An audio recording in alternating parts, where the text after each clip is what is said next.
L'Espagne et le Maroc entament une nouvelle étape dans la relance du projet de liaison fixe du détroit de Gibraltar. Les deux parties encouragent la visibilité du projet et ont convenu d'aborder l'élaboration d'une stratégie globale et d'un plan de travail pour les 3 prochaines années.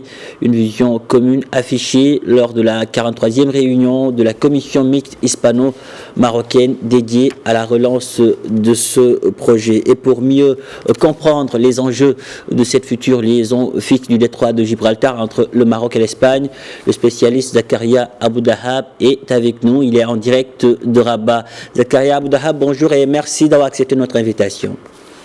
Bonjour, merci beaucoup. C'est moi. Alors ce projet devra relier par le rail l'Europe à l'Afrique. Pouvez-vous revenir sur les enjeux de la réalisation prochaine d'un tel projet ? Alors d'abord, c'est un projet qui date de 1981. À l'époque, il y a eu mis sur pied de 2 établissements qui devaient se pencher sur d'abord les études en termes de faisabilité technique. Et à l'époque, il faut le souligner parce que le gouvernement socialiste espagnol, dirigé par M.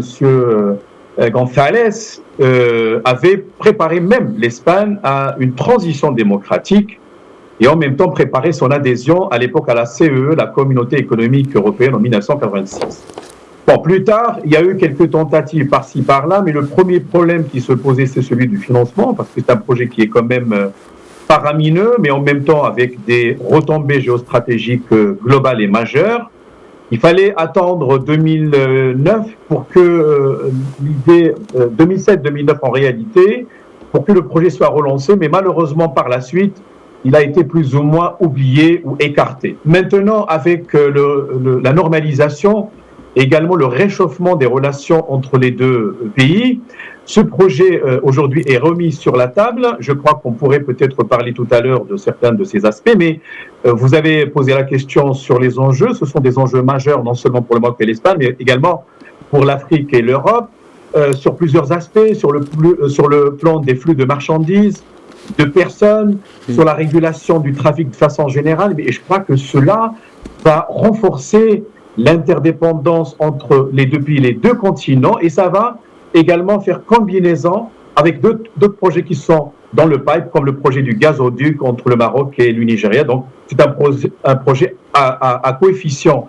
considérable avec des retombées multiples.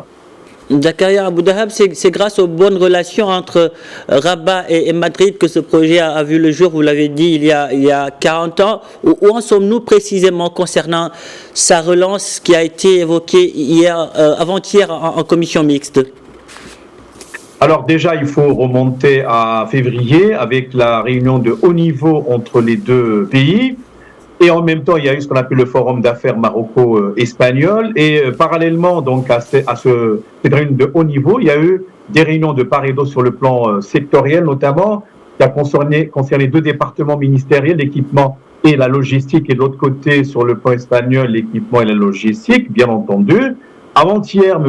Nizar Baraka a eu une conférence en distanciel avec la ministre espagnole en charge de la logistique. Et donc, d'abord, premièrement, maintenant, il faut décliner un plan d'action, une stratégie qui va être étalée sur 3 années pour, encore une fois, les études de faisabilité technique sur le plan géophysique, sur le plan de la géomécanique, comme on dit. En même temps, il y a eu 2,5 millions d'euros en fait arrêtés, débloqués par l'Union européenne, justement, pour permettre de réaliser les études de faisabilité. Et puis, par la suite, vous savez, du côté marocain, déjà, en 2022, je pense en novembre, le Maroc avait nommé une personnalité à la tête de la SNED, qui est en fait la société nationale qui était dédiée aux études de liaison fixe entre le Maroc et Gibraltar. Donc on voit maintenant que nous sommes dans une phase de démarrage qui va prendre quelques années, 3 années, et par la suite peut-être on pourrait aller à la vitesse de croisière, et notamment il faudrait quand même mobiliser une grande enveloppe financière budgétaire pour soutenir ce projet gigantesque. Justement, selon vous, quels sont aujourd'hui les défis à relever pour que nous puissions voir le bout du tunnel ? Les défis sont énormes. L'essentiel maintenant que l'impulsion politique est de mise, donc la volonté de part et d'autre, non seulement des gouvernements, mais des 2 États, et avec la caution de Sa Majesté le Roi, également Sa Majesté le Roi d'Espagne. Ça, c'est extrêmement important et nous considérons qu'il s'agit d'un projet non seulement entre les deux États, je l'ai dit d'entrée de jeu, mais également entre surtout l'Union européenne et le continent africain dans sa globalité. Par ailleurs, je crois qu'il y a des lignes de financement qui peuvent être mobilisées. On peut tabler sur un soutien financier de la part de la Banque européenne d'investissement, de la part de la BAD, la Banque africaine de développement, des fonds arabes, etc. Mais l'essentiel, je crois que l'idée n'est pas morte, elle est ressuscitée. De 81 jusqu'à aujourd'hui, c'est 42 années. Et je crois que maintenant, nous pouvons s'inspirer de gros projets à travers le monde. Vous savez, comme les canaux, canal de Suez, comme le canal de Panama, le canal en projet de Nicaragua. Rien ne peut empêcher les humains de réfléchir ensemble pour donner un sens à leur coopération, pour l'intérêt bien compris des deux nations, des deux continents, voire le monde, puisque c'est une région qui est géostratégiquement extrêmement importante. Zakaria Boudahab, merci pour toutes ces précisions, merci d'avoir répondu à nos questions. Avec plaisir, merci.